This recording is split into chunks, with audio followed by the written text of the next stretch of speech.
Ladies and gentlemen, welcome to the Stand Up Speakeasy. My name is Sareth, and every single episode I bring on a guest that lives in a central time zone, and eventually I'll branch out to the mountain time zone and cover all of Middle America. But I was planning on going on tour and interviewing comics and spend like 10, 15, 20 minutes with them. But since we can't go anywhere because of the pandemic, I thought, well, I'll just interview comics from home and spend more time with them. So without further ado, from Chicago, ladies and gentlemen, Andrew Shankland. Hey, Andrew, how are you? I'm good. How are you? I'm doing quite fantastic. Thanks for being on the show today. Yeah, thanks for having me. I'm looking You're welcome. forward to it. Indeed, most definitely. So you're based out of Chicago. What's it like out there? It's good. It's snowy and cold in the winter, but in the summers it's beautiful.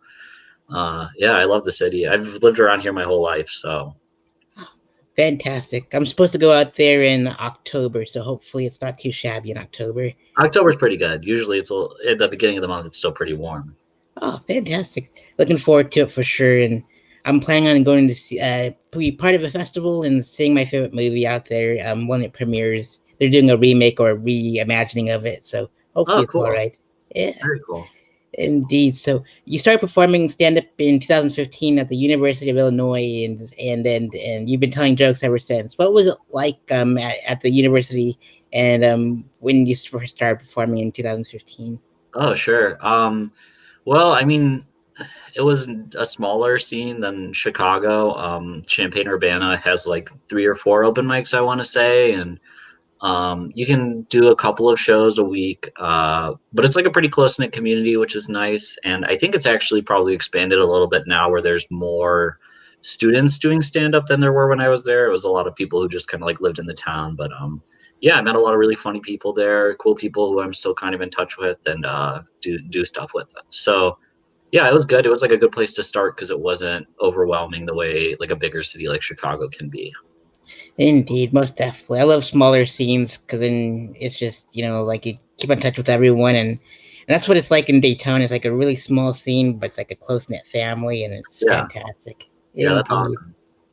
most definitely. So you got to open for Gilbert Gottfried and performed at Zany's Rosemont. What was it like being the opening act for Gilbert Gottfried? Oh, it was fun.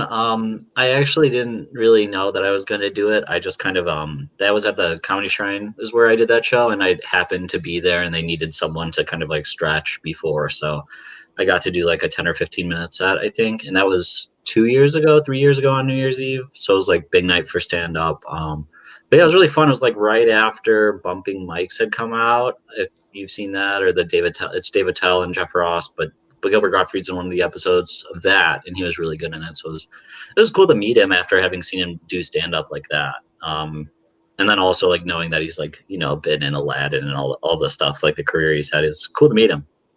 Indeed, I just recently watched his documentary, and I'm like, man, that's so cool. He's Yeah, I haven't watched the documentary, but I've heard really good things about it. That is very cool. Look at him. Indeed, most definitely. I highly recommend it. It takes him on the journey of him and doing his highs and lows and his thing with his Aflac thing Yeah. and all that stuff. So, indeed. And what was it like performing at Zany's Rosemont? Oh, it's like a great club. I've done it a couple times. I did one. They did like a Tuesday showcase in February, and then I got booked for like a weekend show in July. This is last year, and it's a really nice club. The green room's great. Yeah, I mean, can't really say anything bad about it. Only good things. But it's like, yeah, it's fun. A lot of people from the suburbs, they pack the room out, so it's really fun. Indeed, most definitely. I wish Daytona had a comedy club, but that would be nice. But we have to drive to Orlando and Jacksonville for one. So, like one of those A Yeah. rooms. But I like being part of the alternate scene or the alternative scene, the indie scene. It's a lot of Yeah. fun too. Yeah, Yeah. I love yeah, independent comedy shows and all the alt comedy stuff in Chicago too. That's probably I do more of that than I do the clubs. Same here. They're much more Yeah. fun and relaxed. Yeah, Indeed. So definitely. what Chicago also has a Laugh Factory, one of the locations. What was that like performing on that stage? It's cool. It's really big, the Laugh Factory in Chicago. It used to be a theater versus some other Laugh Factories are more like comedy clubs where they have lower ceilings. But it was really fun. I've done the open mic there a lot. And then I want to say I've done Wednesday shows did a roast show there. So like I don't perform there a ton, but it's a really cool venue, and the bookers and the managers are really good about like boosting local comics and helping grow the scene by giving people opportunities for stage time there. Man, that's one heck of a club. Most clubs Mhm. don't do that, and it's pretty neat that they do that. So it's Yeah. awesome. Hmm. Yep, and then we have some viewers in the audience. So if you'd like to jump into the chat that's active right now, you're more than welcome to. But be nice to us. That'd be awesome. I always tell them to do that because there's trolls everywhere. So Yeah. Yeah. indeed. So um and Andrew, you also produced the Button Up and Independent Bar Show in Chicago. And what were those days like before pandemic hit and all that good stuff? It was really fun. It was kind of hit or miss in terms of like crowds, but I feel like we always booked comedians we really liked. So that was, I mean, one of my favorite parts of it, because I don't feel like, I mean, like I like the clubs, but I feel like they book a lot of the same people, and it's nice to like with the independent scene and like the alt scene, you can kind of expose people to different voices or different kinds of comedians that don't either get to work the clubs, or like their comedy really isn't suited to that environment as much. So yeah, it was really fun to have like creative control of the booking and like give opportunities to people that I think are really funny and maybe sometimes overlooked. So that was really fun. I really I ran it with like a bunch of my friends. So that was really cool, like being able to have like a group of people and work together on something like that. And for a while, we were able to bartend and keep the tips to like fund the show, which was a really cool setup. And it was like, it just really made you feel like you had ownership over it, because like we weren't, or then we're controlling everything, like the booking. We set up the room. We're making drinks. So that was very cool to have so much control over a show like that. Most definitely, and that's pretty neat that you did that for like the comics that are unknown and the unfamiliar and the ones that are the voiceless. You give them a stage for that, and that's what I'm doing with the stand up speakies, is like just to let everyone know, hey, there's like Joe Rogan and all those famous comics, but I want to know what comedians are like in the middle America. Yeah, It's yeah. that's pretty neat. Hmm. And so we're raising funds for the Avondale Mutual Aid with our interview today. And why is there a warm place in your heart for the Avondale Mutual Aid? Oh, sure. Yeah, great question. So Avondale is the neighborhood I live in Chicago. It's also the neighborhood I'm a teacher, so I teach in that neighborhood as well. And it's a lot of there's like some low income families. It's also gentrifying, so it's kind of a complicated area in that sense. There's also a pretty large encampment of houseless people that live under the highway, who their encampment was burnt down a couple weeks ago, which is horrible. And Avondale Mutual Aid is an organization that is focused on helping people in the community.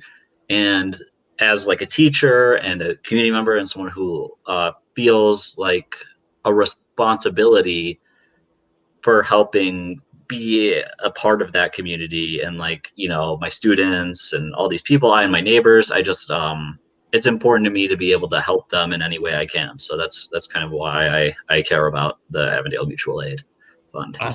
Awesome, awesome. And out of curiosity, what grade do you teach and what subject do you teach? Sure. I teach music for preschool through 8th grade at elementary school in Chicago.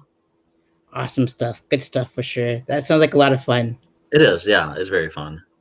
Most definitely. And as I mentioned earlier before we got on air, I was hoping to go on tour and interview comics while I did like stand up shows and Hmm.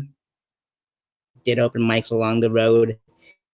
And these are the questions that I wanted to ask you. And so, with that being said, we spoke a bit earlier about your first time on stage in 2015. So we'll go back to that for those that watch the moment. So, what inspired you to perform stand-up comedy? Sorry, could you repeat the question? I lost you for a second.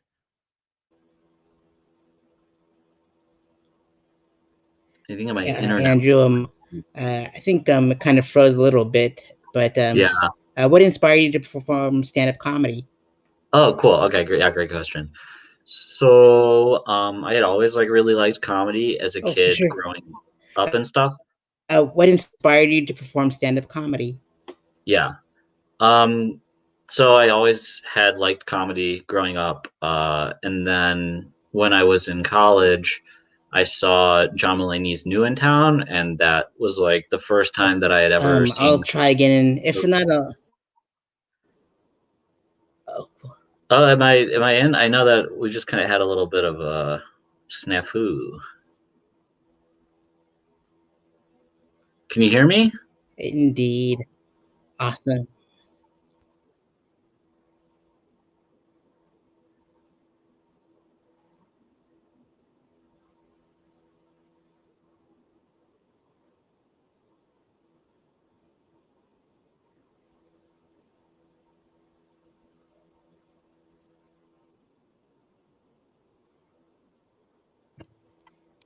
Yeah, I caught the John Mulaney's New in Town part, and yep, Oh, sure. the screen's like all like slowing down, it's like slow motion, so it's kind of like the Matrix. Oh no. Yeah, I'm having a little bit of that as well. But yeah, John Mulaney's New in Town So is the if you special want, that. try I'll see if I can take you off screen, and then I'll bring you back in and see if that helps. Okay. I don't know. Okay, yeah, We'll let's do like try a that. troubleshooting and see what happens. Okay.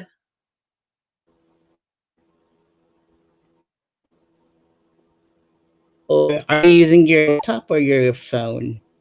I'm on my laptop.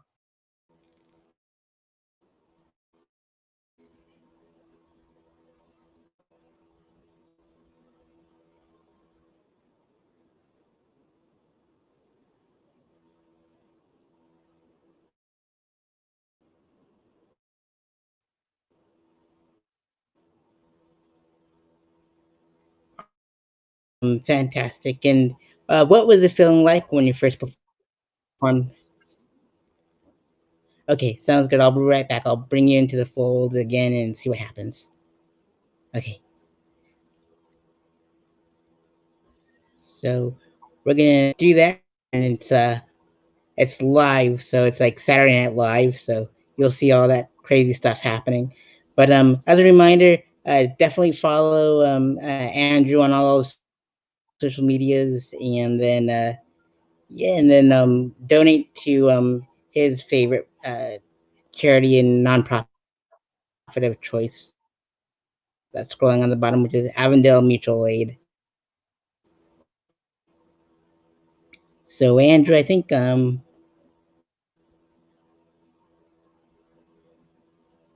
see if that works. Yeah, I'm hearing you a lot better. I think the Are you out video might there, be a little dude? slow.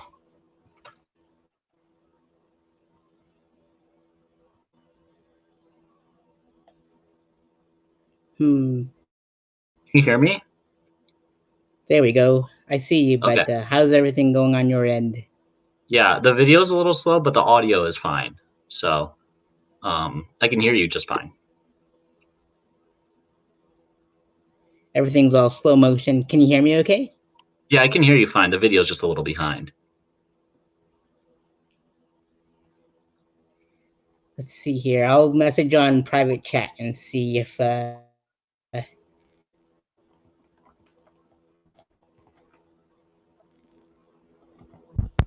you can see on the. It should pop up on. Yeah, I can see the chat. Okay, for sure. And what inspired you to perform stand up? What was it feeling like when you first performed stand up, Andrew? It was really good. It was exciting. I like tried to invite a bunch of friends to my first show, and none of them, I can not hear not even you. my first. You can't hear me. Can you hear me now? Maybe is that any Oh, better? fantastic! Okay. So Awesome. yeah, We'll go from there. We'll have fun with it later in the with the slow motion matrix style. Okay, hmm cool. So what was it feeling like to perform? yeah, it felt really great. The first time I ever did comedy, I invited a bunch of my friends to the Yeah, open like mic, and none of them were really able to come because it's like late night on a Monday. But I like got a couple laughs, and that was enough for me to want to keep doing it. But I was just like really excited to be able to like write jokes and then perform them and see what worked and what didn't work was really what I liked the most. indeed. And you mentioned John Mulaney is new in town, and I want to know what your other favorite comedy specials and comedy record albums are. Sure, I like all the Mulaney specials a lot. I like the Steve Martin albums. I like yeah, Wild and Crazy Guy. Brian Regan Live, I want to say at the Improv. That's one of the first albums I ever heard. I really like that one a lot.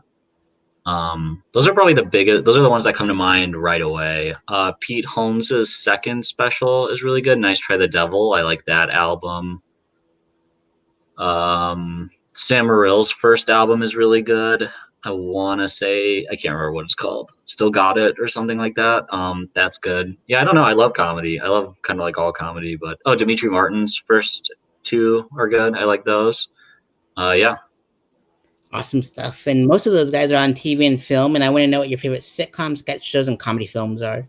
sure. Yeah. So I think my favorite comedy film is Hot Rod, the Lonely Island movie. I really like that a lot. I like Seinfeld, Curb Your Enthusiasm a lot. I like Always Sunny in Philadelphia. I like animated things a lot. I'm trying to like I mean, I don't know how much you would really say it's like comedy, but I like Pinky and the Brain and like Animaniacs, like those 90s cartoons. I like those a lot. Um yeah, I don't know, man. I'm trying to think of some other stuff. Yeah, I don't know. I like most comedy. I mean, those are like some of the things that come to my head right away. I think You Should Leave is really funny on the Netflix, the Tim Robinson show, sketch show is really good. Indeed, most definitely. And they brought back Animaniacs and Pinky and the Brain on Hulu, so that's pretty Yeah, neat. But yeah. hopefully they bring the pigeons in and all those other characters back. That'd be pretty neat. Yeah, totally. Most definitely. And let's see here if you can go on tour with any comedians locally and internationally known, which comedians would you like to go on tour with? Oh wow. Well, I mean, like I said, John Mulaney is like probably my favorite comic. So like, I mean, if I could, that would be one of the first people I'd want to go on tour with. Who's like very famous. And then like local, yeah, I don't know. There's so many comics in the scene that I really like. I mean, like Luke Schneider, who I know you've had. He's like a good friend of mine, and we've done road shows together. I really like Jeffrey Asmus is really funny. Tucker Brookshire, Casey Larwood, Michael Myers. I'm just kind of, I mean, I'd be happy to go on tour with anyone, but like those are just some people that pop into my head right away as being like very, very funny, and I think that they're very talented. John McCombs is another good friend of mine. He's done a lot of shows in Europe, and he's really funny and very talented as well, and a good friend. Indeed, I've met most of them so far, and so far, excellent choice of comics you got there. Yeah. Most definitely. And let's see here. If you can get roasted by five comedians, past and present, which comedians would you like to get roasted by? Oh wow. Wow. I mean, I guess Dave Attell, I think, is just like a great joke writer. So that's one. Dave Attell. I guess George Carlin, maybe. Richard Pryor. I feel like you have to pick like the some of the greats for that. So that's three right there. I guess Chris Rock. See, that leaves one more. I think maybe Zach Galifianakis when he did stand up, because I think it'd be funny to see him with like a more like cerebral kind of like alt C style do a roast. So I guess those would be my five off the top of my head.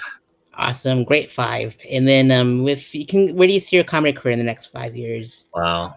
That's a really good question. I'd like to move to New York in the next 2 years is kind of a goal of mine. Um, I've been writing a lot. I always have. I write a lot of stand up stuff. And I'd like to record an album in the next 5 years, I guess. I'd like to write more, not just stand up, but maybe write a book or write some more like scripts, even if I don't like sell them or make them.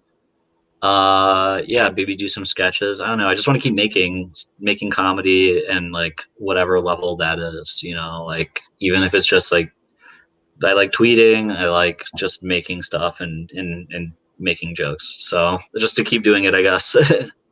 Indeed, most definitely. And which other forms of comedy would you like to venture off into, like improv, sketch, comedy writing, acting, directing, etc.? Sure, yeah. I don't think improv is really for me. I like writing is probably my favorite thing to do. Even with stand up, I just really like writing jokes. So like writing more sketch or like writing TV and stuff would be like a dream job, I guess. Writing like monologue jokes or for late night or something like that. That would be very cool. Yeah, but more anything I could do where I could be writing more, even for people that aren't myself, would be kind of what I'd like to do more of. Most definitely. And what is your favorite joke a comic has ever written? Yeah, okay, that's a very good question. So I think my usual answer for this is so this is okay, so Steve Martin, this is I have a couple, I guess, but like so Steve Martin on Wild and Crazy Guy, I think he's like normally I don't tour I don't pick my material based on the crowd, but I heard there's a lot of plumbers in the audience, and then he tells like this joke for plumbers, and it bombs. And he goes, "I've just been told realized they're supposed to be at the show tomorrow," and he goes, "We're all having a good time. Sure, I'm pissed," and I think that's really funny. I love that joke. I also there's a story I really like of so Steve Martin was getting dinner with like Sarah Silverman and Lorne Michaels. And Lorne Michaels is like, "Can you believe when Steve Martin was working at Saturday Night Live, he didn't know what prosciutto was?" And Steve Martin is like, "Yeah, and now I drive one." And I like that a lot too. Um those two jokes I really like, even though one of them is like not on a special or anything.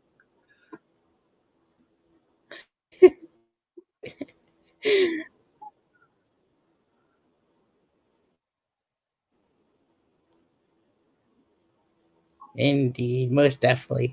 And what experience would you like your audience to take with them after a set is over?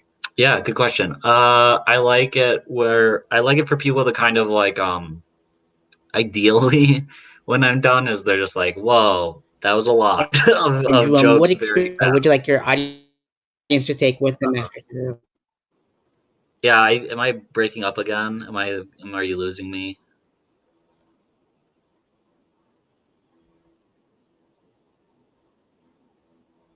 Can you hear me? Indeed, most definitely. Like I love these internet interviews.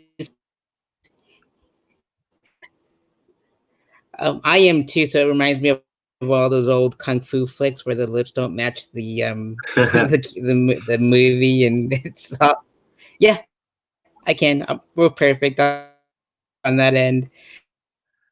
And so and Andrew as like you've been nominated for the show, which comics would you like to see on the future episodes of the stand up speakeasy? Sure. Well, I'd bring up two of the names I mentioned before. Michael Myers, I'd like to see.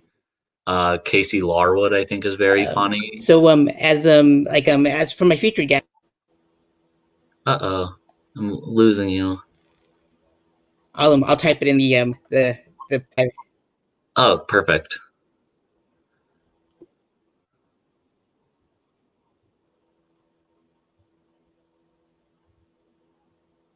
awesome. I think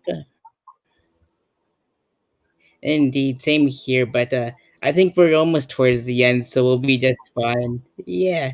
So I had Michael Myers earlier on the show. He was quite a gentleman. I'll have to send you that interview. And Yeah, this he's is new great. Casey for sure. I'll reach out to Casey and see what happens.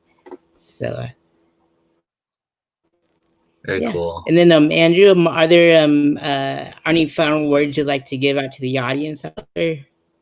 No, just thanks for listening. I I am flattered that you would take the time out to talk to me and listen to this. So that's very, very kind of you. And if you've listened, Awesome. that's very, So very kind as well. Andrew, what are your final parting words, if you will, for the audience members at home? I just said thank you. Thank you so much. I feel very fortunate that you would take time to talk and listen to me.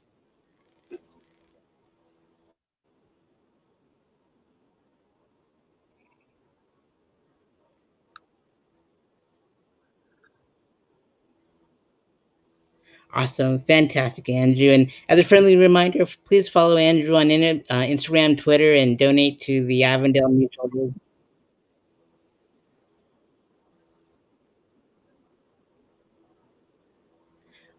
You're quite welcome, and thank you so much for being my guest. It means a lot to me too, and I definitely look forward to seeing you in October when I go visit Chicago, and we can meet in person and all that good stuff, and see you on a Yeah, couple of shows and open absolutely. mics, and hopefully they open up.